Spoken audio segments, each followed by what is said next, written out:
Boa noite a todos, amigos, irmãos do Centro Espírita Cearense. Sejam todos bem-vindos a mais um Evangelho segundo o Espiritismo. A mensagem que irei compartilhar com todos se chama Assim Vencerás. É uma mensagem do Espírito de Emmanuel, psicografado por Chico Xavier. E diz o seguinte: Justiça e misericórdia. Muitas vezes exclamas, justiça, justiça, e afirmas-te demasiadamente sofredor, perseguido pelas sombras ou desamparado pela bênção do céu. Lembra-te, porém, de que a corrigenda não exclui a presença do pesar e enquanto a provação trabalha em nossas almas. Trazemos conosco os remanescentes da culpa. Antes do apelo à justiça, roga clemência e piedade, de vez que pelo socorro do temporário esquecimento da vida física, brando anestésico de que se utiliza a compaixão do Senhor para extirparmos do espírito as raízes do mal.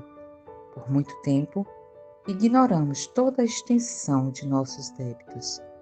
Nos dias de aflição e cinza, não te recolhas a blasfêmias, e nem te peças por maiores manifestações da justiça em teu campo de ação, porque a justiça mais ampla poderia agravar-te as dores, mas sim roga o acréscimo da divina misericórdia em teu benefício, a fim de que disponhas de ombros fortes, para que não venhas a lançar longe de ti os favores da própria cruz.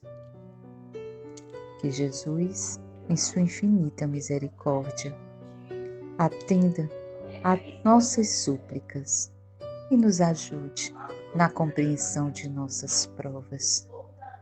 Que a espiritualidade, benfeitora e amiga seja a nossa principal conselheira e que nos guie pelos caminhos do bem. Que Jesus esteja sempre conosco, hoje e sempre. Muita paz a todos.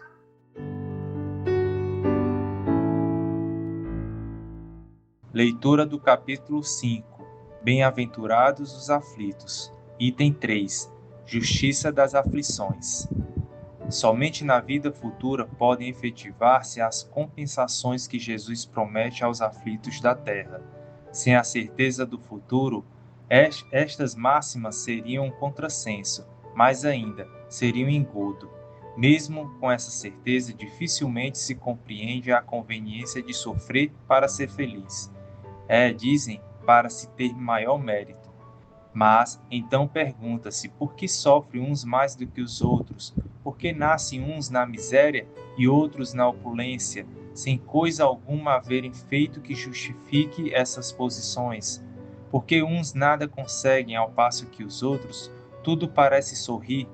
Todavia, o que ainda menos se compreende é que os bens e os males sejam tão desigualmente repartidos entre o vício e a virtude, e que os homens virtuosos sofram ao lado dos maus que prosperam. A fé no futuro pode consolar e infundir paciência, mas não explica essas anomalias que parecem desmentir a justiça de Deus. Entretanto, desde que admita a existência de Deus, ninguém o pode conceber sem o infinito das perfeições. Ele necessariamente tem todo o poder, toda a justiça, toda a bondade, sem o que não seria Deus. Se é soberanamente bom e justo, não pode agir caprichosamente, nem com parcialidade.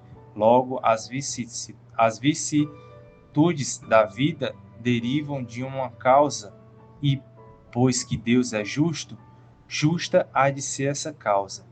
Isso de que cada um deve bem compenetrar-se. Por meio dos ensinos de Jesus, Deus pôs os homens na direção dessa causa, e hoje, julgando-os suficientemente maduros para compreendê-la, lhes revela completamente a aludida causa por meio do Espiritismo, isto é, pela palavra dos Espíritos. Boa noite, meus irmãos e irmãs. Vamos ver o que nos mostra o evangelho da noite de hoje, bem-aventurados os aflitos, e o item 3, justiça das aflições, em que na primeira parte do evangelho, Jesus já nos promete, aqueles que estão aflitos na terra, e somos todos nós, já nos promete compensações, porque existe uma vida futura, que a gente não se desespere, porque a existência é apenas uma passagem da vida eterna, da nossa vida eterna, né? E seria um contrassenso ainda nós acharmos que o sofrimento é um castigo de Deus, que é preciso que nós imaginemos que esta existência, ela não é a única, e as demais que já vivemos, fomos construindo uma escada de subida para o alto, mas não conseguimos vencer os primeiros degraus. E na tentativa de vencer esses degraus, muitas vezes o evangelho, que é o que nos proporciona força, ficou esquecido, anestesiado. Ele é que nos impulsiona na subida desses degraus da escada. Ele é que nos ensina o que é o sofrimento e nos mostra e nos dá a esperança. Diz Caibar Schulte que a esperança é a estrela que norteia as nossas mais belas aspirações, que ela nos ilumina a noite tenebrosa da existência e nos faz vislumbrar uma instância de salvamento, de socorro. A vida na Terra é apenas esse caminho que vai nos conduzir a estas paragens luminosas da escada, né, que nós colocamos para subir. Não é um repouso, mas é uma preparação para o repouso. Um dia poderemos repousar. Paulo também nos recorda, numa das suas epístolas, que um dia virá em que nós nos despiremos dessa veste mortal, que é a carne, para vestir a da imortalidade. Nós vamos atravessar a existência na Terra, assim como um soldado que atravessa um campo de fogo e de sangue. Aqueles mais bravos, os fortes em espírito, cravam nas muralhas o seu estandarte e levantam o grito de vitória.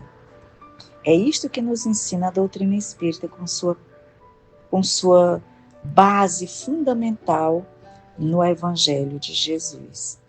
Jesus, tomado de compaixão por todos nós, desce das alturas e vai sentar-se sobre o alto monte, atrai multidões de desventurados. E no capítulo das bem-aventuranças, ele vai nos mostrar lá no Sermão da Montanha essas promessas que vão nos consolar. Bem-aventurados os que choram, os aflitos, porque deles é o reino do céu. Esta palavra é a de esperança, que vai nos proporcionar a resignação, a coragem e a fé, principalmente aqueles que são desiludidos das promessas do mundo. O homem que confia, que espera em Deus, vai ver nos sofrimentos um momento de dificuldade, com certeza, mas também um resgate de algumas faltas, porque Deus é completo na sua perfeição. E o sofrimento é um meio de se purificar. É preciso que a gente tenha fé e tenha esperança. A esperança é a consolação dos aflitos, é a companheira do exilado, diz Caibar, é a amiga dos desventurados, é a mensagem de promessa do Cristo. Mesmo como Jó, que perdeu tudo, perdeu a fortuna, perdeu a família e perdeu a saúde, mas ele não deixou de confiar em Deus. Como diz Caibar, a esperança é a filha do céu. Ela nos envolve e nos ajuda a prosseguir nessa ascensão para o bem, para a vida e para a imortalidade. Então, bem-aventurados todos os que choram. A gente luta contra a dor e aproveita essa prova que nos foi oferecida para que nós sejamos vitoriosos, libertos desses liames terrenos.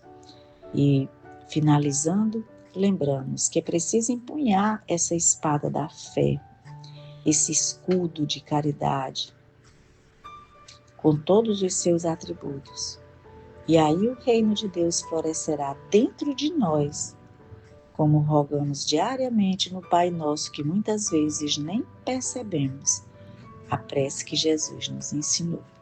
Então, as aflições, as vicissitudes da vida têm uma causa, e Deus é justo, e a causa é justa, ela tem consequências. Então, pensemos na necessidade que temos de aprender cada dia, observando que Deus é perfeito e que tudo o que nos acontece teve uma causa, portanto, estamos vivendo a consequência.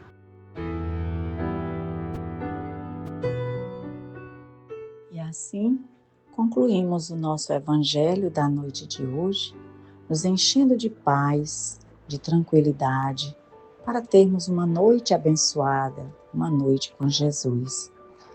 Senhor, que não percamos jamais o nosso equilíbrio interno. Por maior que seja a tempestade que nos envolve, que jamais percamos o nosso equilíbrio, pois todas as tempestades passam. E se soubermos recebê-las com serenidade, com certeza nenhum mal nos causarão.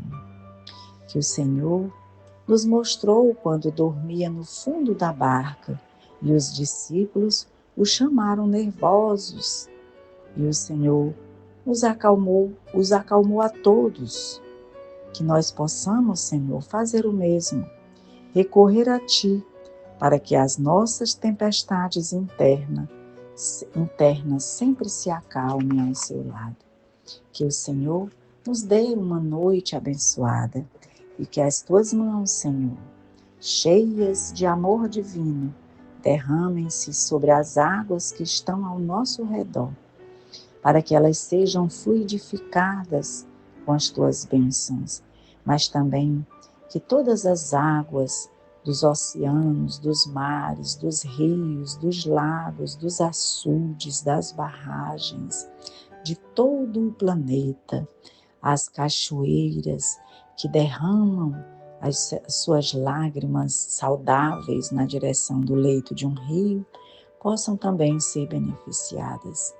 E que esta que está ao nosso lado possa, ao ingerirmos, conter os elementos necessários, nutrientes necessários para cada um de nós. E assim, nos fortalecermos cada vez mais o nosso corpo, a nossa mente e o nosso coração. Que tudo isso junto fortalecerá também o nosso espírito. Dá-nos uma boa noite, Senhor, e fica conosco hoje e sempre. Que assim seja.